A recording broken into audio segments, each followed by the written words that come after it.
Hi hello ಎಲ್ರಿಗೂ ನಮಸ್ಕಾರ ರೀ. ಇವತ್ತು ಏನೋ ಒಂದು ಸ್ಪೆಷಲ್ಲಾಗಿ ನಾನಾಗಿ ಏನೋ ಒಂದು ಮಾಡ್ಕೋಬೇಕು ಅಂತ ಹೇಳ್ಬಿಟ್ಟು ನಿನ್ನೆ ಉಳಿದಿರೋ ರೈಸನ್ನು ಮಿಕ್ಸಿಗೆ ಹಾಕ್ಕೊಂಡು ರುಬ್ಬಿದೆ. ರೈಸಲ್ಲಿ ಏನೋ ಒಂದು ಟ್ರೈ ಮಾಡೋಣ ಅಂತ ಮಾಡಕತ್ತೀನಿ ರೀ. ಹೆಂಗಕ್ಕತ್ತಿ ನೋಡೋಣ ಬರ್ರಿ. ಓಕೆ, ಈಗ ರೈಸ್ನ ರುಬ್ಕೊಂಡಿರೋದಕ್ಕೆ 1 ಕಪ್ನಷ್ಟು ನಾನು ಗೋಧಿ ಹಿಟ್ಟನ್ನು ಹಾಕ್ಕೊಂಡೀನಿ.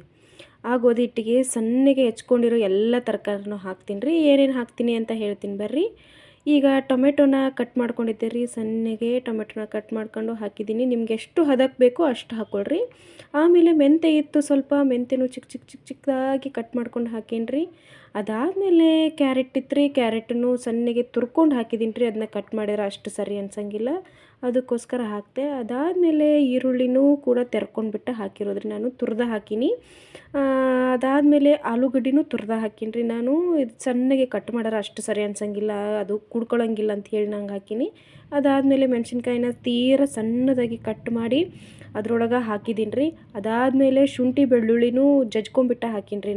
ನನಗೆ ಅಂದ್ರೆ ಅಷ್ಟು ಸರಿ ಅನ್ಸಂಗಿಲ್ಲ ರೀ ನಂಗೆ ರೆಡಿಮೇಡ್ ತೊಗೊಂಬಂದು ಹಾಕೋದು. ಸೊ ಅದಕ್ಕೋಸ್ಕರ ನಾನು ಜಜ್ಜಿ ಹಾಕ್ತೀನಿ. ಅದಾದಮೇಲೆ ರುಚಿಗೆ ತಕ್ಕಷ್ಟು ಉಪ್ಪು ಹಾಕೀನಿ ರೀ.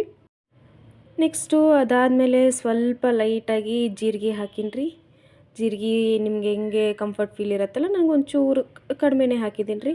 ಅದಾದಮೇಲೆ ಕಲರ್ ಬರಲಿ ಅಂತ ಹೇಳಿ ಒಂಚೂರು ಲೈಟಾಗಿ ತಿನ್ನೋಕೆ ನೋಡೋಕೆ ಚೆನ್ನಾಗಿರಲಿ ಅಂತ ಹೇಳ್ಬಿಟ್ಟು ಅರಿಶಿನ ಹಾಕೀನಿ. ಅದಾದಮೇಲೆ ಅರಿಶಿನ ಹಾಕಾದ್ಮೇಲೆ ಸ್ವಲ್ಪ ಕೊತ್ತಂಬರಿ ಬೇಕಲ್ರಿ, ಅದಿಲ್ಲದ ನಡೆಯಂಗೆ ಇಲ್ಲ. ಅದಕ್ಕೆ ಅಂತ ಹೇಳಿ ಕೊತ್ತಂಬರಿನ ಸ್ವಲ್ಪ ಚಿಕ್ಕದಾಗಿ ಕಟ್ ಮಾಡಿಕೊಂಡು ಹಾಕಿದೆ. ಹಾಕ್ಬಿಟ್ಟು ಚೆಂದಾಗಿ ಕಲಿಸ್ಕೋಬೇಕ್ರಿ. ಎಲ್ಲ ಮಿಕ್ಸು ಕರೆಕ್ಟಾಗಿ ಆಗಬೇಕು, ಎಲ್ಲನೂ ಕುಡ್ಕೋಬೇಕು. ಹಾಕ್ಬಿಟ್ಟು ಕಲಿಸ್ಕೊಂಡಿನಿ ರೀ. ನೀರು ಸ್ವಲ್ಪ ಕಡಿಮೆನ ಹಾಕ್ರಿ, ಗಟ್ಟಿ ಬರಬೇಕು ಅಂತ ಅಂದ್ರೆ. ನೆಕ್ಸ್ಟ್ ನೋಡಿರಿ, ಎಲ್ಲ ರೆಡಿ ಮಾಡಿ ಇಟ್ಕೊಂಡಿನಿ. ಇವಾಗ ಹೆಂಗೆ ನೋಡಬೇಕು, ಒಂದು ಹಾಳಿ ಮೇಲೆ ಅದನ್ನು ಸ್ವಲ್ಪ ಎಣ್ಣೆ ಹಾಕೋಬೇಕ್ರಿ. ತೆವಿ ಕಾಯಕ್ಕೆ ಇಟ್ಟೀನಿ ರೀ. ನೆಕ್ಸ್ಟ್ ಇಲ್ಲಿ ಇದು ರೆಡಿ ಐತಿ. ಒಂಚೂರು ಎಣ್ಣೆ ತಗೊಂಬಿಟ್ಟು ಹಚ್ಕೊಳ್ಳೋನು. ನೆಕ್ಸ್ಟು ಓಕೆ ಬನ್ನಿ ಮಾಡೋಣ. ಸ್ವಲ್ಪ ತಗೊಂಡು ಒಂದು ಉಂಡೆ ಮಾಡ್ಕೊಂಡು ಅದಕ್ಕೆ ಏನಿಲ್ಲ, ಆ ಹಾಳೆ ಮೇಲೆ ಹಾಕ್ಬಿಟ್ಟು ತಟ್ತಾ ಇರೋದೇ, ಬೇಯಿಸ್ತಾ ಇರೋದೇ. ಸೊ ಈಗ ನಾನು ತಟ್ತಾ ಇದ್ದೀನಿ ರೀ.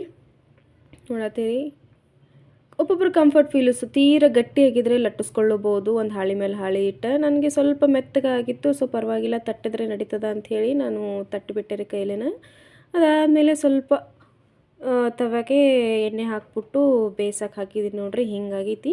ಬಟ್ ರೌಂಡ್ ಶೇಪ್ ಬರದೇ ಇರ್ಬೋದು, ಬಟ್ ಟೇಸ್ಟ್ ಮಾತ್ರ ಅನಾಹುತ ಆಗಿತ್ತು ರೀ. ಸಖತ್ತಾಗಿತ್ತು. ನೀವು ಒಂದ್ಸಲ ಟ್ರೈ ಮಾಡಿ ನೋಡಿರಿ. ಈ ಥರ ವೆಜಿಟೇಬಲ್ಸ್ ಎಲ್ಲ ತುರಿದು ಹಾಕಿ ಮಾಡಿದ್ರೆ ಹೆಂಗೆ ಆಗ್ತದ ಅಂತ ಒಂದ್ಸಲ ಟ್ರೈ ಮಾಡಿರಿ. ನಾನು ಮಾಡಿದೆ, ನನಗೆ ಮಾತ್ರ ಸಖತ್ತಾಗಿ ಇಷ್ಟ ಆಯ್ತು ರೀ. ಇದ್ರ ಜೊತೆ ಏನಿಲ್ಲ, ಚಟ್ನಿ ಬೇಕಾದರೆ ನೀವು ಕೊಬ್ಬರಿ ಚಟ್ನಿ ಮಾಡ್ಕೋಬೋದು, ಶೇಂಗಾ ಚಟ್ನಿ ಬೇಕಾದರೆ ಮೊಸರು ಹಾಕ್ಕೊಂಡು ತಿನ್ಬೋದು. ನನಗೆ ಅಷ್ಟೆಲ್ಲ ಮಾಡೋಕ್ಕೆ ಟೈಮ್ ಇರಲ್ಲ ರೀ. ಸೊ ಹೀಗಾಗಿ ನಾನೇನು ಮಾಡಿದೆ, ಸಾಸ್ ಇತ್ತು ರೀ, ಟೊಮೆಟೊ ಸಾಸು, ಅದನ್ನ ಹಾಕ್ಕೊಂಡು ಟೇಸ್ಟ್ ನೋಡಿದೆ.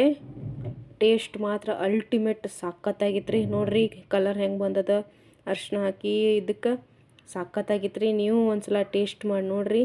ಒಂದು ತುತ್ತು ತಿಂದು ನೋಡಿದ್ರಿ, ಏನು ಮಸ್ತ್ ಇತ್ತಂದ್ರೆ ಸಖತ್ತಾಗಿತ್ತು. ನೋಡಿರಿ ಒಂದ್ಸಲ ನೀವು ಮನೇಲಿ ಏನಾದರೂ ವೆಜಿಟೇಬಲ್ಸ್ ಇದ್ದಾಗ ಏನು ಸ್ಪೆಷಲಾಗಿಲ್ಲಪ್ಪ ಅಂದರೆ ಮಾಡ್ಕೊಂಡು ತಿನ್ನೋಕ್ಕೆ ಇದು ಮಾತ್ರ ಸಖತ್ತಾಗಿತ್ತು. ಟೇಸ್ಟ್ ಮಾಡಿ ನೋಡಿರಿ. ನನಗೆ ಮಾತ್ರ ಭಾಳ ಖುಷಿ ಆಯಿತು. ನಾನು ಪರವಾಗಿಲ್ಲಪ್ಪ, ಟ್ರೈ ಮಾಡಿದ್ದಕ್ಕೂ ಭೇಷ್ ಶಬಾಷ್ ಅಂತ ಅನ್ನಿಸ್ತು. ಸೊ